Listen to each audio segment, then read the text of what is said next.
Welcome. Before we begin, we ask that you please turn off your cell phones and electronic devices. Please remain seated while the class of 2027 enters the auditorium.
Good afternoon. My name is Dr. Jeffrey Putman. I am the Vice President for Academic and Student Affairs.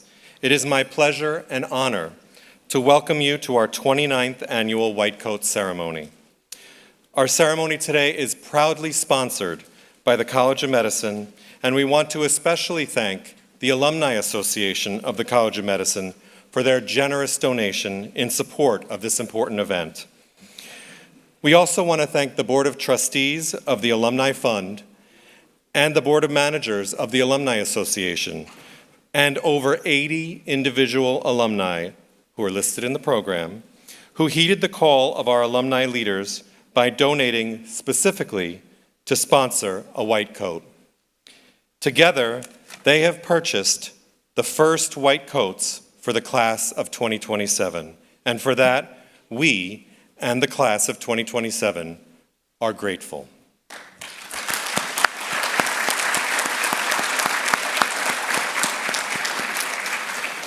We would also like to thank the Arnold P. Gold Foundation for providing the Humanism and Medicine pin for each of the members of the class that they will now be proudly wearing on their white coats. The white coat ceremony is a relatively recent innovation in the long history of medicine. The late Dr. Arnold Gold, a neurologist on the faculty of Columbia University's College of Physicians and Surgeons, started the white coat ceremony tradition in 1994. Dr. Gold thought that an appropriate oath, which represents the humanism of medicine, should be taken at the beginning of medical school as well as at the end during commencement.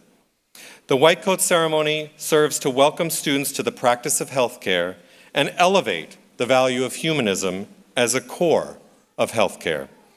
It provides a powerful emphasis on compassion in combination with scientific excellence.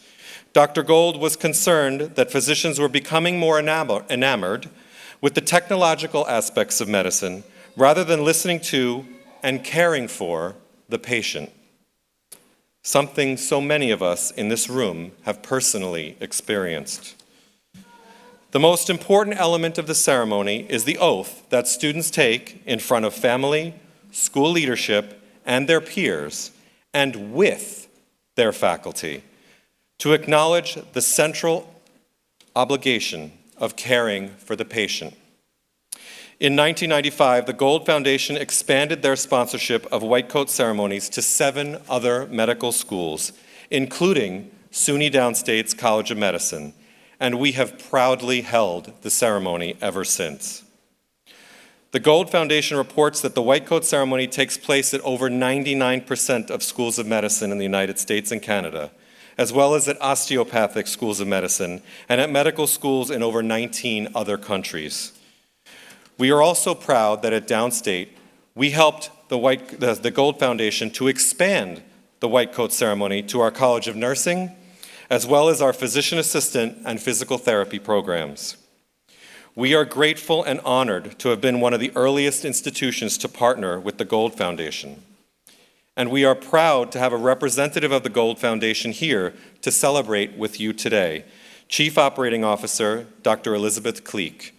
Dr. Kleek, on behalf of all of us at SUNY Downstate, I want to thank you and the entire foundation for your ongoing partnership with humanism in healthcare. Dr. Kleek, would you please rise and be recognized?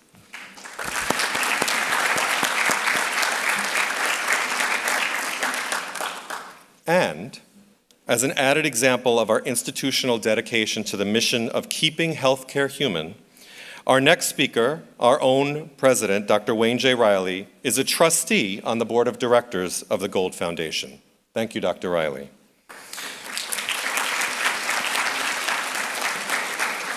Tipping greetings to the class of 2027 and our guests, I would like to now introduce the 17th president of the State University of New York, Downstate Health Sciences University, Dr. Wayne J. Riley.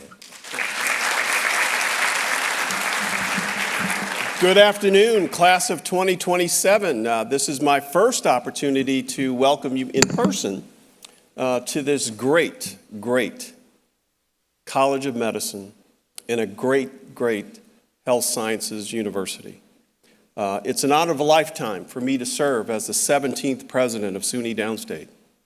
And it's particularly welcoming and fulfilling and energizing that we have these white coat ceremonies. And again, I am a proud trustee of the Arnold P. Gold Foundation. And Dr. Kleek, thank you so much for being here. The late Dr. Arnold Gold was a legendary teacher at Columbia School of Medicine who used to tell a story about when he was on rounds with some residents and they presented the case to Dr. Gold. And they just presented the case with, the patient came in with this, that. Never mentioned the patient's name. Never talked about the patient's circumstances. Never mentioned where the patient lived. And he said, something's wrong with that. And so that's why he and his wife, literally at their kitchen table in New Jersey, came up with this wild idea to start a foundation that would try to reinstill humanistic qualities in medical education. And here we are. And again, the Arnold P. Gold Foundation is just an amazing organization that I am privileged to serve. Now, class of 2027, you're going to get your white coats in front of your family and friends. And it's so good to see the family and families, friends, partners, former colleagues, former roommates. We probably have it all here today. And it's important that they are here to see what is going to happen to you. And that is what happens to me every time I put on this white coat, even to this day, so many years after I graduated from medical school. Future doctors, when you put on this white coat, it should remind you, as it does me, of the tremendous privilege that I and you soon will have to serve humanity as a physician. And I often say that being a physician is the second highest calling one can have in life. The first, those who are called to be priests, rabbis, imams, spiritual leaders who minister to our souls. But you, future doctors, have been called to serve the human body.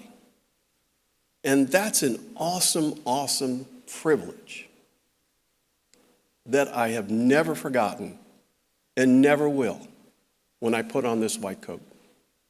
Now, this white coat doesn't make you superhuman. It doesn't make you more advantaged than others intrinsically. In some respects, even amongst physicians, it doesn't make you smarter.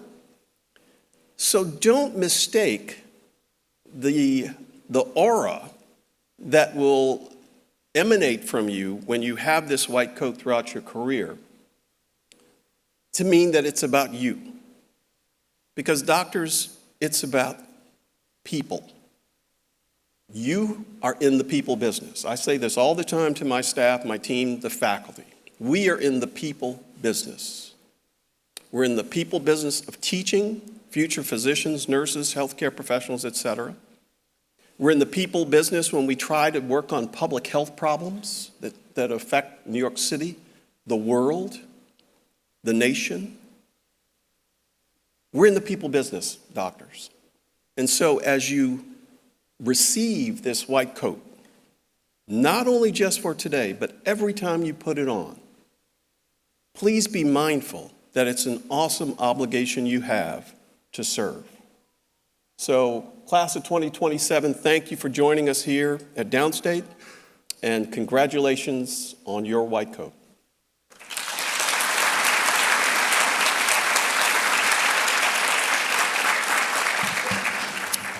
It is now my honor to introduce Dr. F. Charles Brunicardi, the Senior Vice President and Dean of the College of Medicine.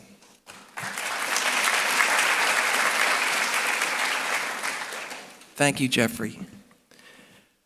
Good afternoon and welcome members of the class of 2027, your families, significant others, or friends, and as well as the Downstate administration, faculty, and staff to our 29th White Coat ceremony.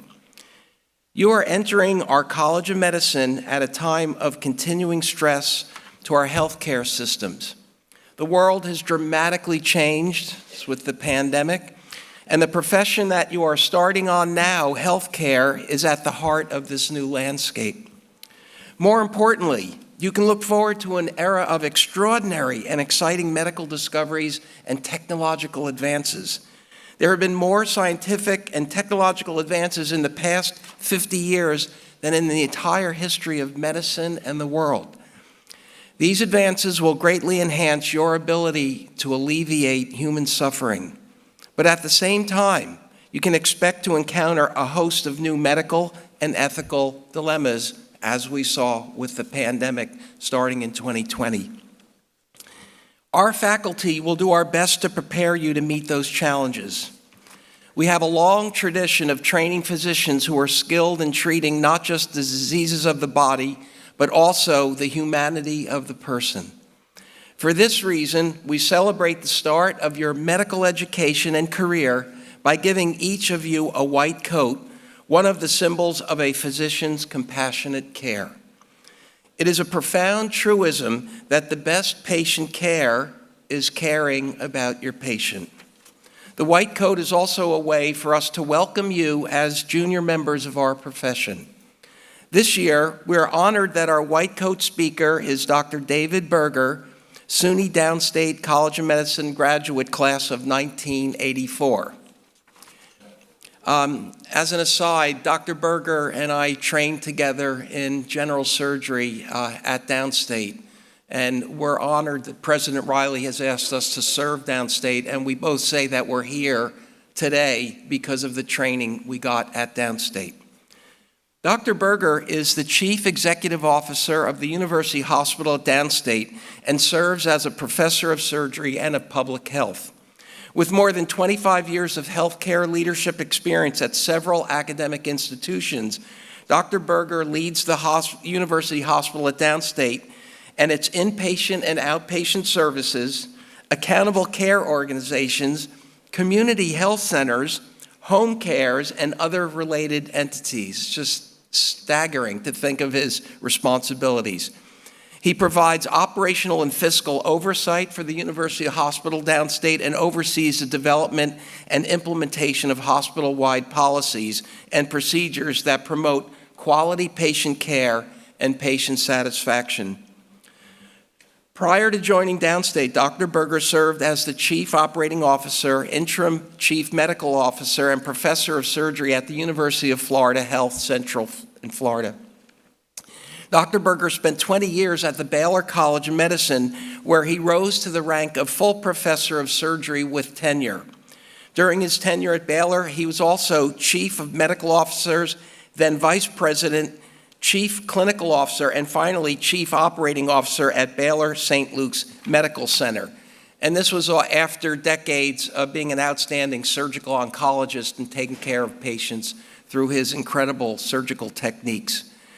Dr. Berger has published more than 200 medical publications, which means that he's a surgeon scientist, once again training that he got at Downstate, and has been the recipient of prestigious awards as the president of the Association for Academic Surgery, as well as the president of the VA Surgical Society, two of the most important surgical societies in the country.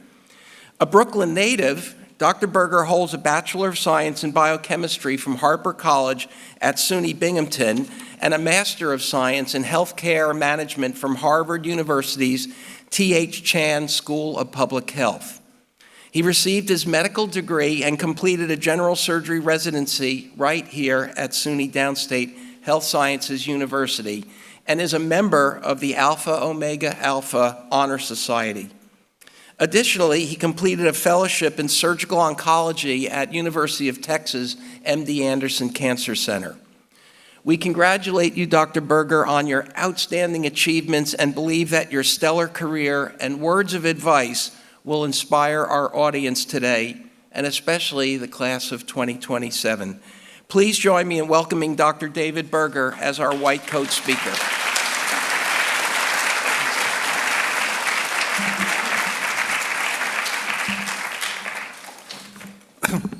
Good afternoon. That was a wonderful introduction. Thank you, Dr. Brunicardi. And as Dr. Brunicardi mentioned, we go back a long way, all the way back to our training, which started here in 1984 after I graduated from this College of Medicine. I have a challenge for the audience.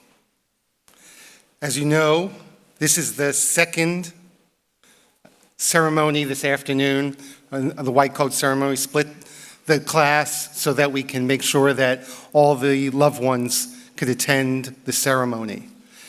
The enthusiasm in the first session was off the charts, off the charts. We were blown away. We were saying to ourselves, Dr. Raleigh and I were saying to each other, if this is what the enthusiasm is at the white coat ceremony, what's going to happen at graduation? So your challenge, and those of you all the way in the back, is to outdo, in terms of enthusiasm, the recognition of the class of 2027. So.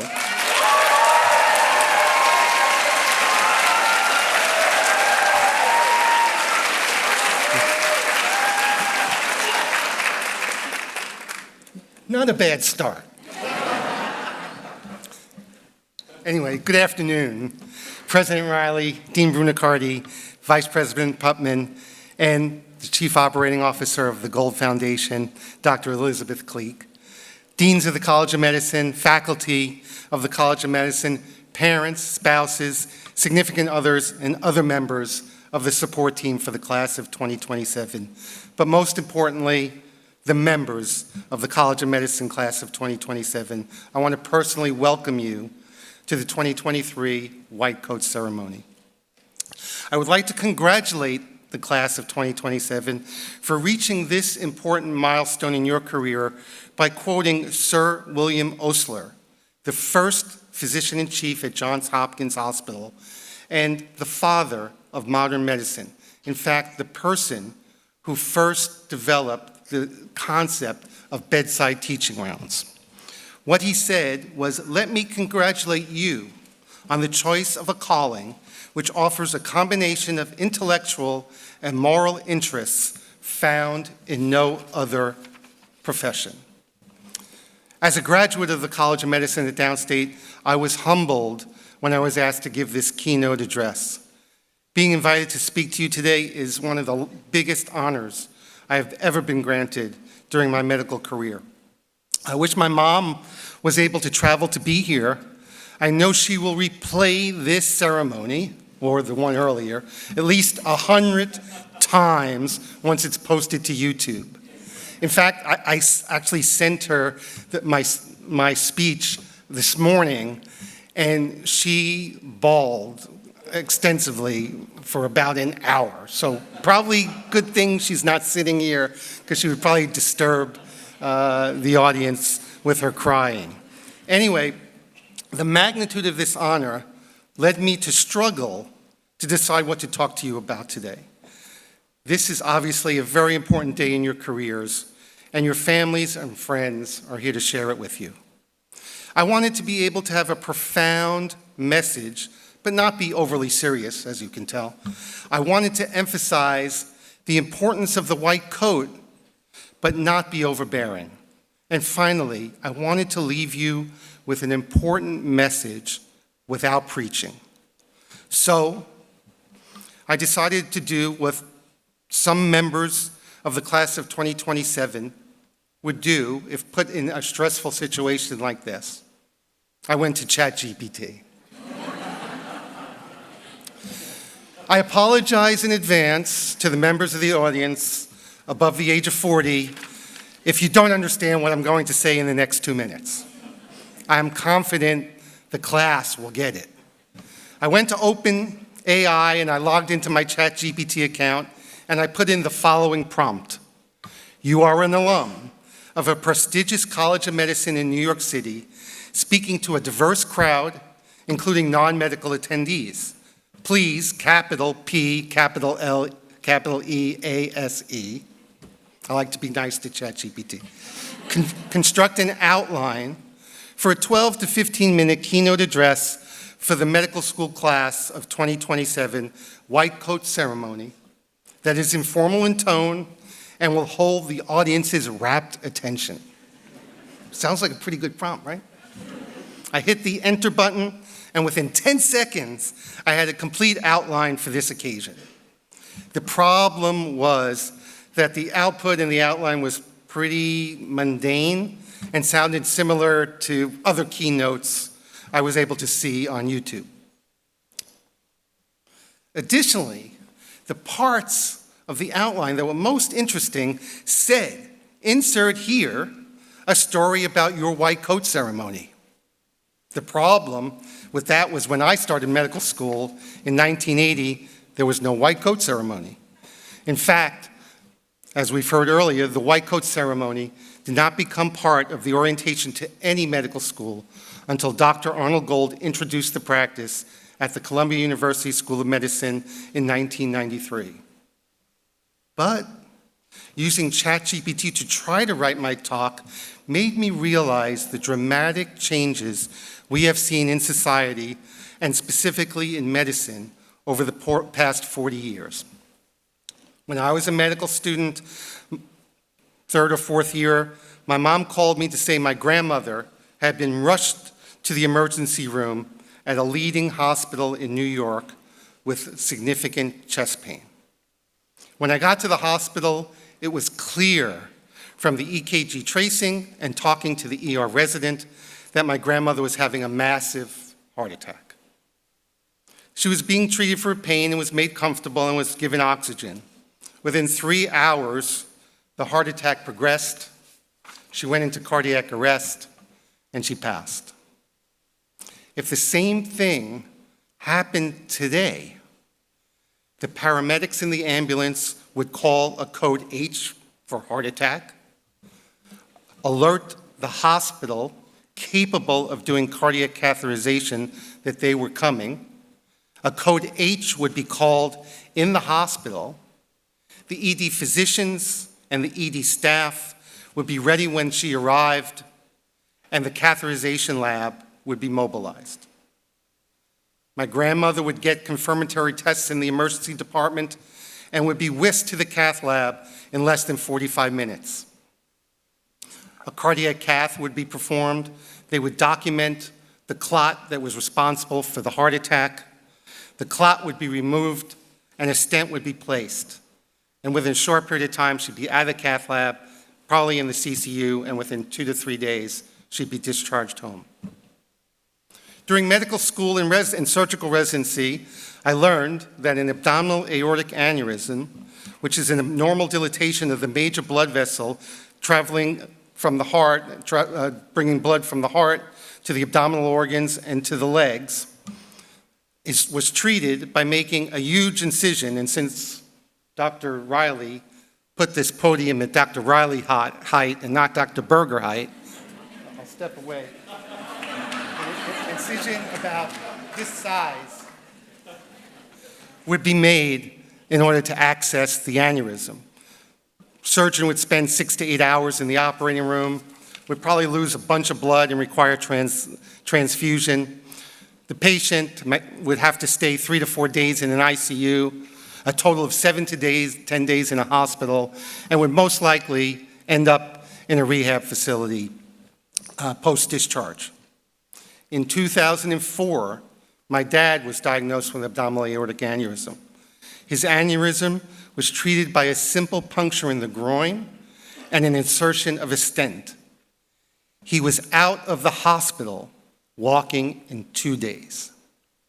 As Dr. Brunicardi mentioned, we have seen more medical advances in the past 40 years than in the previous history of all of humanity. If you look back at some of the Nobel Prize awards over the past 4 decades, you begin to appreciate the amazing advances that have been made in science and medicine. If you go back to 2020, there are 2 important Nobel Prizes awarded. One was awarded for the technology called CRISPR, which essentially can change a single base pair, a single base, within the cells of humans. Single base. Why is that important? Because there are multiple human diseases that are caused by a single point mutation in the DNA. Using CRISPR technology, you can simply address those changes and potentially cure diseases, sickle cell, cystic fibrosis, potentially prevent cancer. The other major advance that won a Nobel Prize in 2020 was the identification of the hepatitis C virus. When I was in medical school and even as a resident, we called Hep C non-A, non-B hepatitis because we didn't know what was causing this type of hepatitis. In 2020, the people who discovered the virus were awarded the Nobel Prize. And why is that important? Because since the discovery of what causes hepatitis C, we now have a treatment that potentially can cure hepatitis C. In 2010, the Nobel Prize was awarded for a technology that is very near and dear to my family, namely that of in vitro fertilization. I have 2 granddaughters specifically because of the development of this technology. In 2008, again, 2 important findings and discoveries were rewarded. Both are related because they're related in terms of their both the identification of what causes viral illness, namely that human papillomavirus causes cervical cancer and that AIDS is caused by the human immunodeficiency virus. And again, what is the significance of those findings? We now have a vaccine capable of preventing cervical cancer, and we now have medications that convert HIV from a death sentence, which it was when I was a medical student, to a chronic disease. In 2005, it was awarded that the discovery that a bacterium caused ulcer disease and revolutionized the treatment of how we take care of patients with ulcers. In 2003, the award went to the discovery of magnetic resonance imaging, a technology that we use every single day to diagnose and treat thousands of patients. One of the most significant Nobel Prizes and discoveries went to someone who taught me physiology here at Downstate. The 1998 Nobel Prize in Medicine went to Dr. Robert Furchtgott for his discovery that nitric oxide, if you look on our shield, you see two little circles together. That's a representation of nitric oxide, Dr. Furchtgott's discovery. Nitric oxide is a small molecule, and it's volatile, and it has been shown that it's an important signaling molecule in the cardiovascular system. I would say there are 4 other major advances since I finished medical school that have changed the way we deliver care. The first, and I believe most significant, is the completion of the Human Genome Project in 2003. That project took 13 years and $3 billion.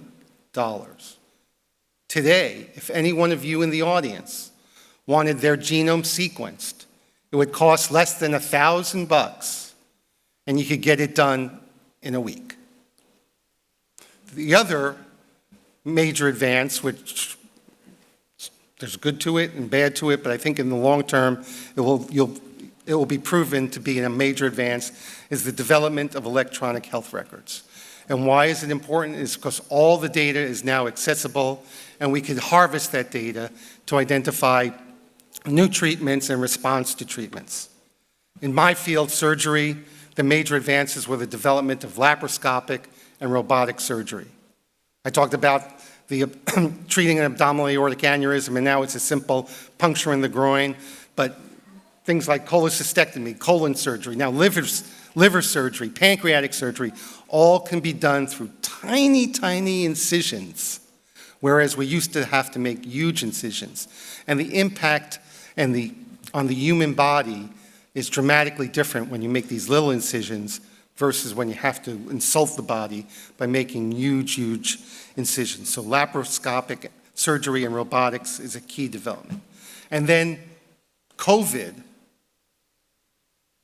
led to the development of mRNA vaccines, highly effective against the virus within 10 short months from the time of identifying the disease and the virus and the key parts of it until we had a commercially available product.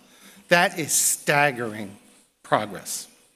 In your medical careers, the changes are likely to even be greater. Cancer will become a chronic disease, you heard it here, like hypertension or diabetes. Pig organs will be used to provide life-saving transplants for everyone who needs one. Doctors will use computers and artificial intelligence as aids instead of barriers to diagnose and treat patients. Cures for sensory and motor deficits such as blindness, deafness, and paralysis will be commonplace. Obesity will be cured by a simple pill. Augmented reality will make medical education come alive and will enhance our ability to provide minimally invasive interventional treatment. The future of medicine is extremely exciting and is only limited by our ability to imagine it. Being part of the next generation of physicians, you, class of 2027, will be the leaders in bringing these exciting advances to fruition for the benefit of mankind. Yes, the science of medicine is rapidly changing and advancing. However, there is an important aspect of medicine and medical education that has not changed and hopefully will only change for the better. What I am referring to is the human side of being a physician. Specifically, those qualities represented by the white coat: professionalism and humanism. The white coat represents professionalism in its truest form. It's a symbol of the immense responsibility you're accepting as you step into the lives of patients during their most vulnerable moments. The coat reminds us that despite the challenges and pressures, we must always strive for excellence. It calls for our actions to match the trust that patients place in us. It's a visual reminder that we have a higher duty to our patients, to our profession, and to society at large. This code also carries the essence of compassion. Its very presence demands that we approach our patients not just with medical knowledge, but with empathy and understanding. It serves as a reminder that each diagnosis is not just a medical puzzle to solve, but a human story that deserves our utmost attention and care. The other thing that comes with wearing the white coat is privilege. In less than 4 years, you will earn the title of doctor, and with that title comes instant respect from others. You will not necessarily become wealthy, but you will be able to earn an income in the top 5% of all Americans. You will have knowledge about the human body and healthcare delivery that will grant you access to the healthcare system that few others have. With this privilege comes obligation. I spoke of the incredible advances that have changed medicine during my career and those changes that are likely to occur during your careers. One other thing that hasn't changed in American medicine is the lack of equity in access to care. We know where you live, the color of your skin, your income, your gender, your sexual orientation, all determine your ability to obtain care, the quality of care you receive, and as a result, your overall health.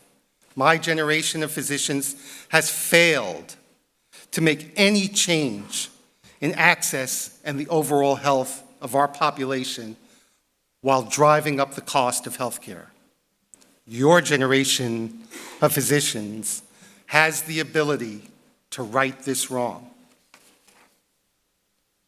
The Downstate class of 2027 has the diversity of background, the intelligence, the commitment, the desire to do good, and the creativity to address the profound disparities in our healthcare system and to ultimately build a health system that is completely equitable.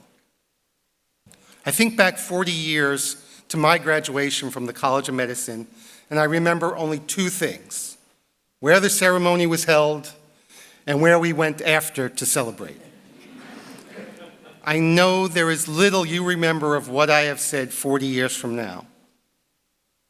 I will try to distill the message into 3 brief points in the hope you will carry these thoughts with you during your education and your medical career.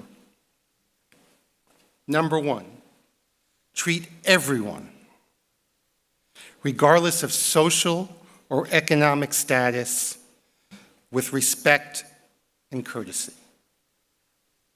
2, medicine has become so complex that it is a team sport. There is no I in team. Most importantly, number 3, treat every patient you encounter as you would want to be treated or as you would want the people here with you today to be treated. I conclude with one of my most favorite quotes that is from Maya Angelou. She said, "I've learned that people will forget what you said. People will forget what you did, but people will never forget how you made them feel." Congratulations once again to the members of Class 2027, and my personal gratitude to the leadership of the College of Medicine for bestowing this honor upon me.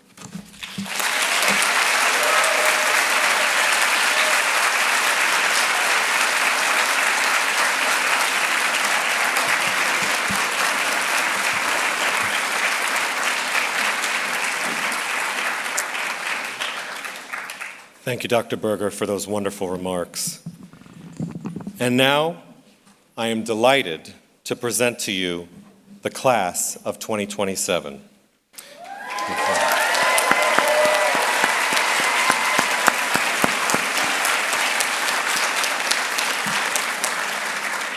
Will the following faculty members please come forward and take your places?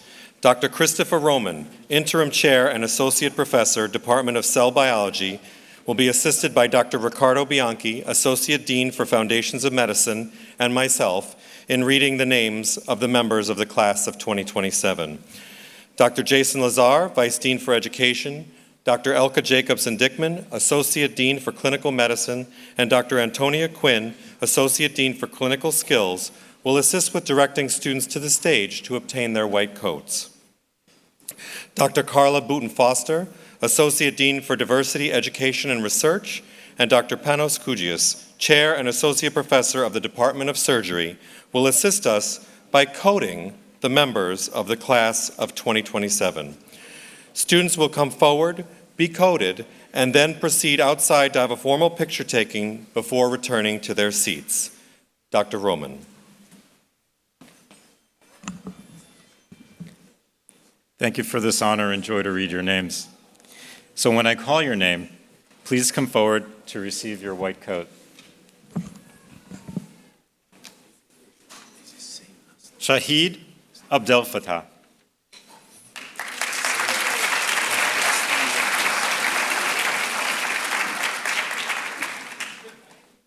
Humaira Ahmed.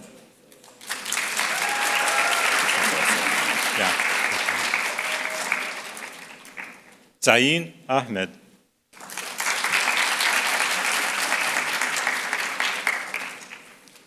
Raymond Amirate.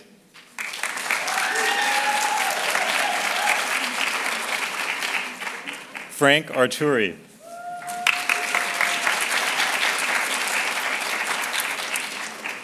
Nadia Ushraf.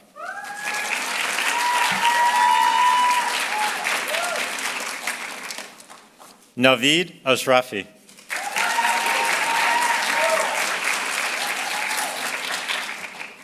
Amanda Azmi.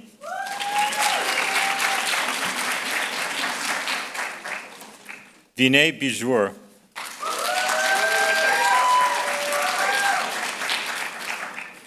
Samantha Bostic.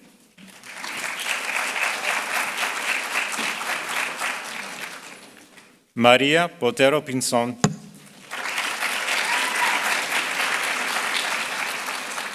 Alisa Carlson. Allison Carroll.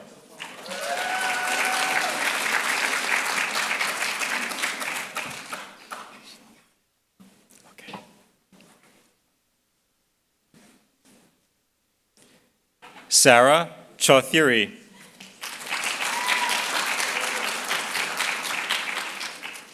Zed Chima.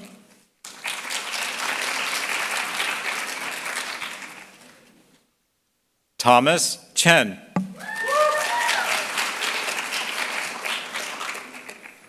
Saria Chowdhury.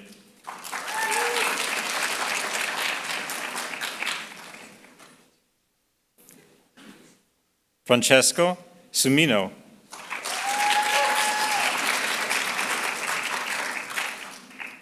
Juliana Corey.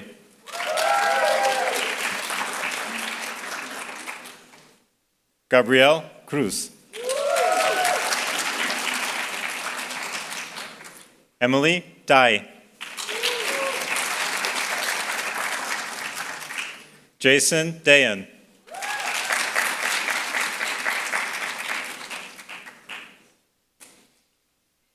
Daniel De Leon.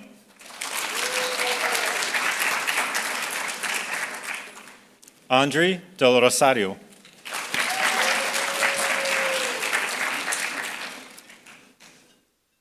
Alisa Dempsey.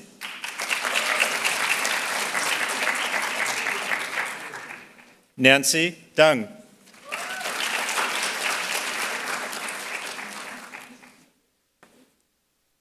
Omar Dervish.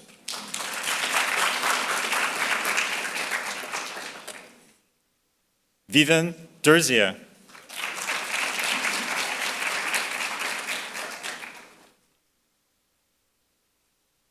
Ilana Eisenreich.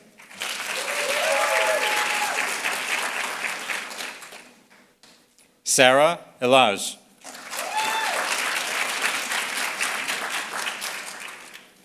Ahmed Al-Zayat.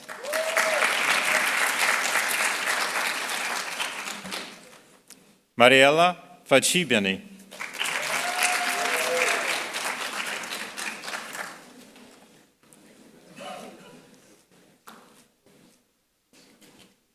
Jiying Shuayuan Fang.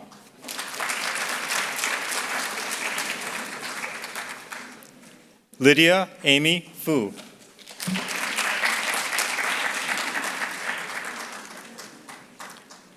Gabriela Giordano.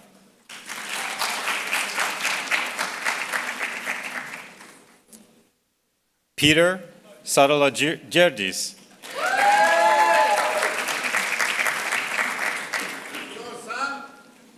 All right. There's some enthusiasm. Nicole Gladstein. Julia Glotman. Daniel Green.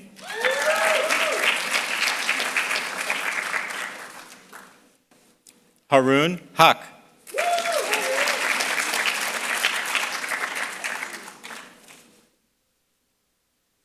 Jennifer Hong.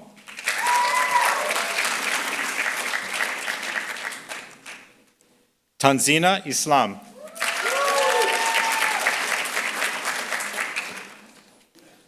Jean-Pierre Izquierdo.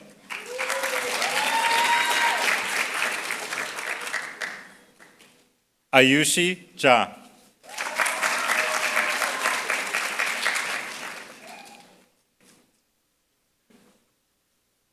Adriana Kaganovsky.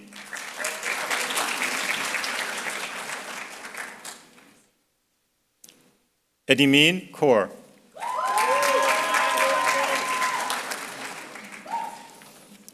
Abiha Kazmi.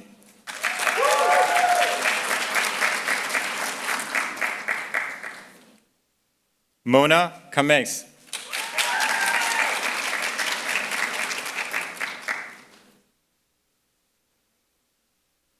Chadman Kandakar.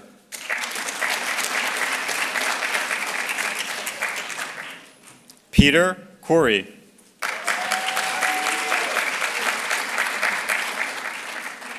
Lauren Kita.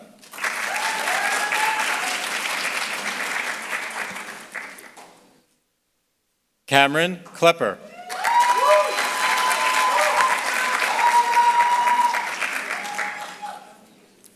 Sabina Kubieva.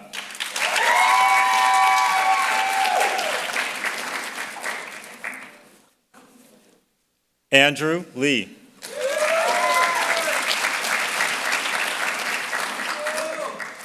Raymond Liang.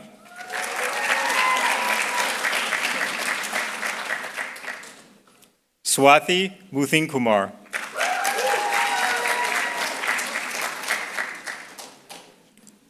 Tasif Mahmood.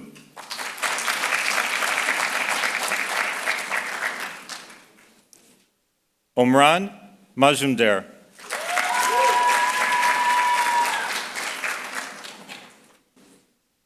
Ariel McCower.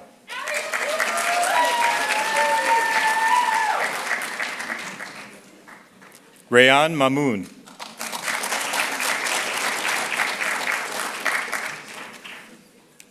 Michelle Markman.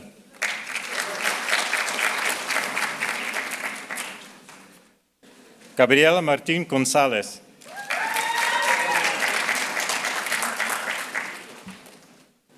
Christian Matthew.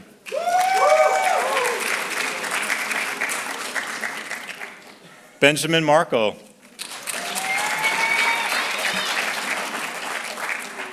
Michael Mesa.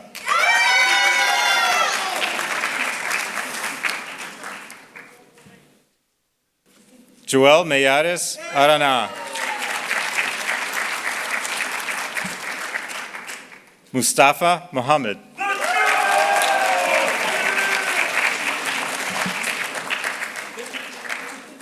Christopher Montalvo.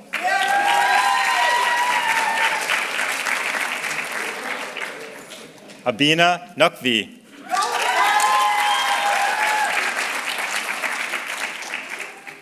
Omar Nasir.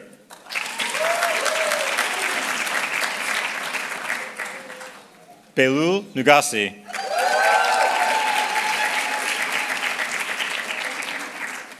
Doreen Intiamwa.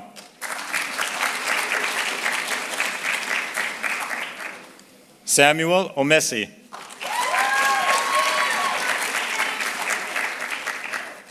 Justin Ong.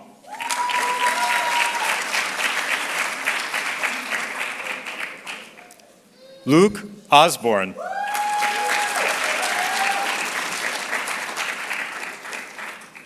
Lucia Perez Calvino.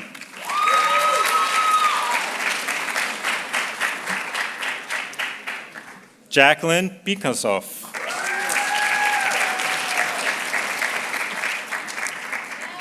Yael Rayport.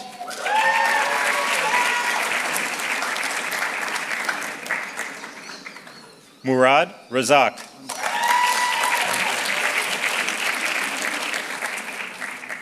Kyle Reed. Just the common pronunciation. Okay. Hunter Rice.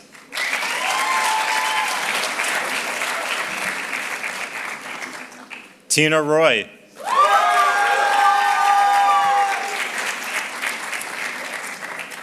Antonio Sanin Guana.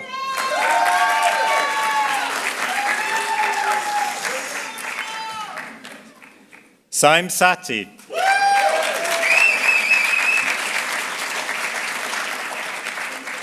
Luke Schwartz.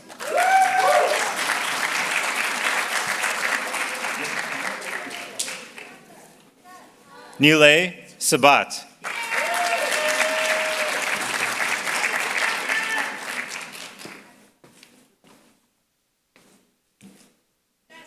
Subia Sahabuddin.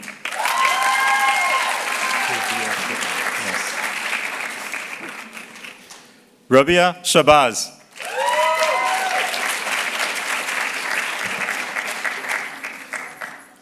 Hadar Shimson.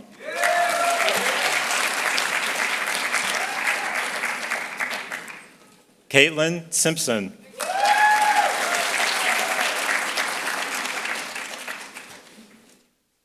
Ungumpreet Singh.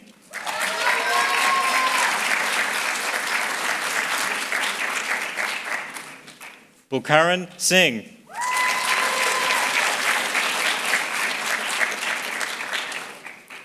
Bailey Smith Salzberg.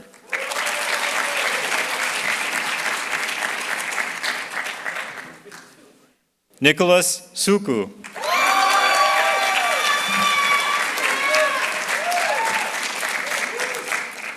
Sabrina Yu.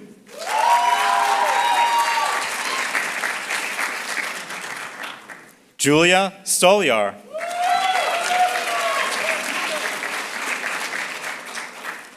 Nicholas Sarigakis.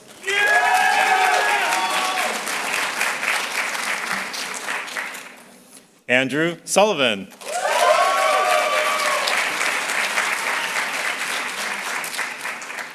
Alexandra Tomasov.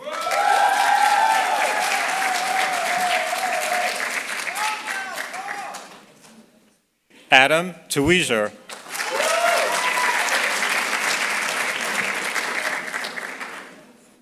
Serena Tully.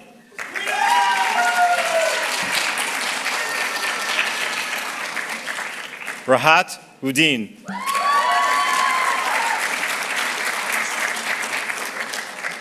Juliana Viola.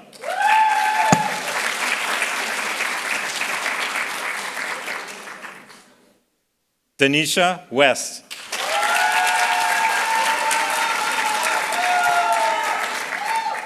Sana Wickus.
Please be seated. Always wanted to do that. You listened to Dr. Berger's instructions. Excellent job. Before we proceed to the formal oath, it is our honor to present a slideshow of class memories from orientation and so far this year, which have been compiled by their second-year orientation coordinators.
Watch me dance, dance the night away.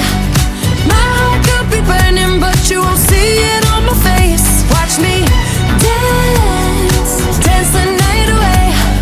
I'll still keep the party running, I won't get out of place. Lately I've been moving close to the edge, still be looking my best. I stay on the beat, you can count on me, I ain't missing no steps. Cause every romance shakes and it bends, don't give a damn. When the night's here, I don't do tears, baby, no chance. I could dance, I could dance, I could dance. Watch me dance, dance the night away. My heart could be burning, but you won't see it on my face. Watch me dance, dance the night away. I'll still keep the party running, I won't get out of place. When my heart breaks, when my world shakes, I don't play safe, don't you know about me? I could dance, I could dance, I could dance. Even when the tears are flowing, they're diamonds on my face, I still keep the party going, not one hair out of place. Yes, I can. Even when the tears are flowing, they're diamonds on my face. Yes, I can. I still keep the party going, not one hair out of place. Watch me dance, dance the night away. My heart could be burning, but you won't see it on my face. Watch me dance, dance the night away. I'll still keep the party running, I won't get out of place. When my heart breaks, when my world shakes, I don't play safe, don't you know about me? I could dance, I could dance, I could dance, dance the night.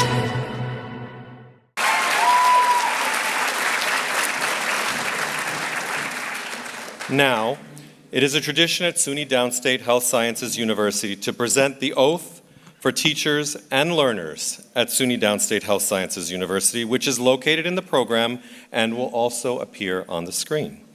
To lead us in the oath, it is my great pleasure to once again introduce the 17th President of SUNY Downstate Health Sciences University, Dr. Wayne J. Riley. Thank you. Class of 2027, as part of your orientation, your faculty have talked to you about the social contract that those of us in the medical profession have with our patients and with society. As Dr. Berger reminded you, in 4 years, when you graduate from SUNY Downstate, you will be granted your MD degree. And at that time, recite the Hippocratic Oath. The Hippocratic Oath is a time-honored reflection of the professional values and behaviors that physicians commit to as part of that social contract. Today, we ask our students, you, to join with us, our faculty, in reciting an oath meant to be an explicit commitment to the ideals that we promise to uphold as part of that social contract and to each other as faculty and as students, and more importantly, as members of this great downstate community. Now, professionalism requires more than a vow for good intentions, class of 2027. These vows define our responsibilities and obligations as future members of the medical profession and as a SUNY Downstate medical student. So, would all members of our faculty present today please stand? Now, will all members of the class of 2027 please stand?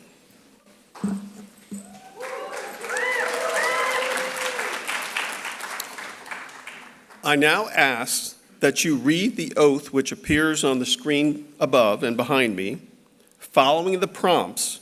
So when it says students, the students will read along with me, and when it says faculty, I will ask my faculty colleagues to read along with me as well. Let us begin. We pledge to serve our patients, their families, our community, and each other with respect, integrity, competence, compassion, humility, and humanity. We hold as our ideal the care and treatment of all our patients. From them we will learn. We hold as our ideal the advancement of knowledge.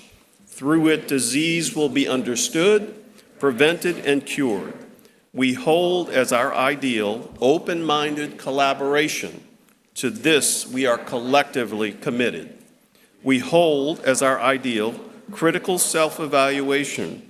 Through this, we will grow. We, your faculty, promise to serve as worthy role models as our own teachers have before us. We, your students, recognize the expertise and commitment of those whom we learn. We promise to support your personal and professional growth in the clinic, in the laboratory, in the community, and in your own teaching. We promise to pursue responsibly in our calling to patient care, to service, and to research. We promise to maintain an environment where scientific integrity and ethical standards sustain your trust in us. We commit ourselves to the highest standards of academic honesty, scientific integrity, and ethical practice as both students and in our professional lives. We honor and embrace the SUNY Downstate Health Sciences University College of Medicine history of and commitment to service to the people of the borough of Brooklyn, the city of New York, our nation, and the global community. We support its rich tradition of teaching and research excellence. We accept the challenges and opportunities of those alumni who we follow. We humbly commit to serve humanity, caring for the sick, promoting good health, and alleviating pain and suffering. We will not permit considerations of race, religion, political affiliation, sexual orientation, gender identity, disability, nationality, or social standing to influence our duty of care. We solemnly pledge our commitment to this oath and our assistance to others who pledge the same. Class of 2027, congratulations.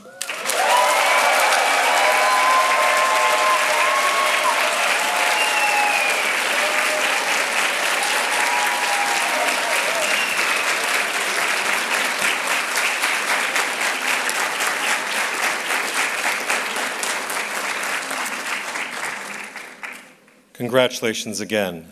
This concludes our 29th annual White Coat Ceremony. Will the members of the audience please remain in their seats while the class of 2027 exits first, followed by the audience. And class, please remember, we are going to be taking a picture right outside, so don't go too far. Congratulations again.